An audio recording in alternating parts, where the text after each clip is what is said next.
Communiqué du Conseil des ministres du 22 septembre 2021. Le Conseil des ministres s'est réuni ce 22 septembre 2021 sous la présidence de son Excellence M. Faure Essosimna Gnassingbé, président de la République.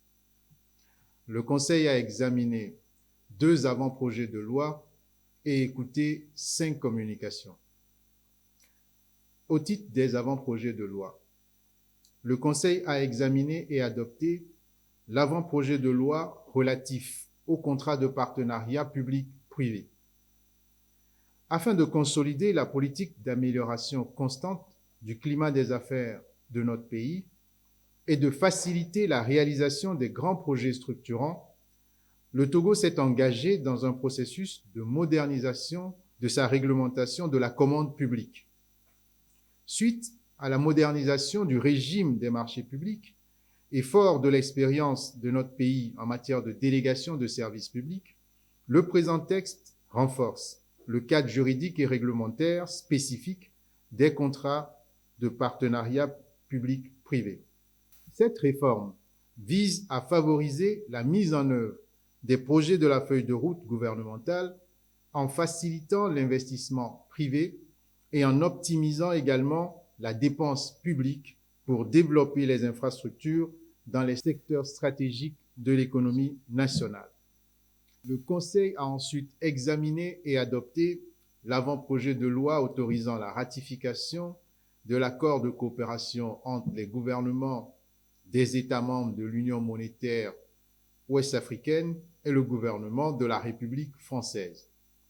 Le présent avant-projet de loi a pour objet de solliciter l'autorisation de la représentation nationale pour ratifier le nouvel accord de coopération monétaire entre les gouvernements des États membres de l'UMOA et le gouvernement de la République française, signé le 21 décembre 2019 à Abidjan. Ce nouvel accord constitue une avancée majeure réalisée dans l'intégration économique et monétaire des 8 pays membres de l'UMOA en mettant en place les bases de leur adhésion à l'ECO, projet de monnaie unique de la Communauté économique des États de l'Afrique de l'Ouest, CEDEAO. Son objectif est triple: améliorer les échanges entre les différents pays membres, renforcer la stabilité et la résilience des économies, impulser une croissance forte, durable et inclusive au niveau de la région. Au titre des communications, le Conseil a écouté une première communication sur la réforme de l'École normale supérieure d'Atakpamé, présentée par le ministre des Enseignements primaires, secondaires, techniques et de l'artisanat. La communication a pour objet de présenter au Conseil les défis à relever par l'ENS pour renforcer la qualité de l'enseignement au Togo, conformément aux ambitions de la feuille de route gouvernementale. Ainsi, il est proposé notamment un rattachement administratif, sans délocalisation, de l'École normale supérieure à l'Université de Lomé. Par ailleurs, il est envisagé une ouverture permanente de la formation à tous les étudiants éligibles, ce qui viendra renforcer le vivier d'enseignants formés disponibles pour les établissements publics et privés. Le Conseil a écouté une deuxième communication relative à la réforme des écoles normales des instituteurs, présentée par le ministre des Enseignements primaires, secondaires, techniques et de l'artisanat.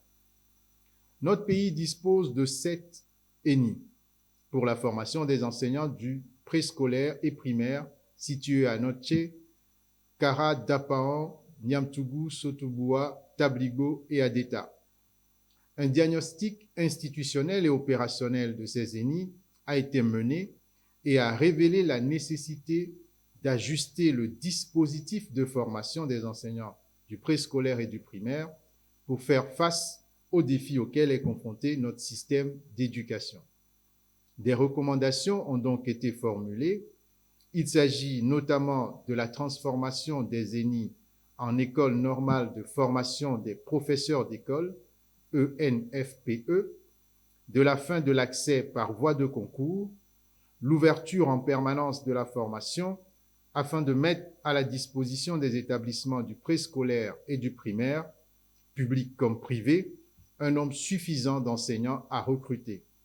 L'allongement de la durée de la formation à 2 ans. À cet effet, une réorganisation territoriale des ENI en lien avec la réforme de l'ENS est en cours. Le Conseil a ensuite écouté une communication relative à l'état d'exécution budgétaire des projets d'investissement à la fin août 2021, présentée par le ministre de l'Économie et des Finances. Cette communication a pour but de rendre compte au Conseil de l'état d'exécution des projets d'investissement inscrits au programme d'investissement public. Le Conseil a ensuite écouté une communication relative à l'élaboration du plan directeur d'approvisionnement en eau potable du Grand Lomé, présenté par le ministre de l'Eau et de l'Hydraulique villageoise. En vue de satisfaire la demande sans cesse croissante en eau de la population du Grand Lomé, le gouvernement a entrepris d'élaborer un plan directeur pour planifier à court, moyen et long terme des investissements en infrastructures de production d'eau. Le plan directeur permettra de fournir au ministère de l'Eau et aux opérateurs du sous-secteur, notamment la Société du patrimoine eau et assainissement en milieu urbain et semi-urbain, et à la Société togolaise des eaux, un outil de planification afin d'anticiper la demande en eau de la population du Grand Lomé pour les 30 prochaines années. Le Conseil a écouté une dernière communication relative à la réforme de la Chambre de commerce et d'industrie du Togo, présentée par le ministre du Commerce, de l'Industrie et de la Consommation locale. La communication a présenté les principales actions menées par la délégation spéciale consulaire depuis sa mise en place.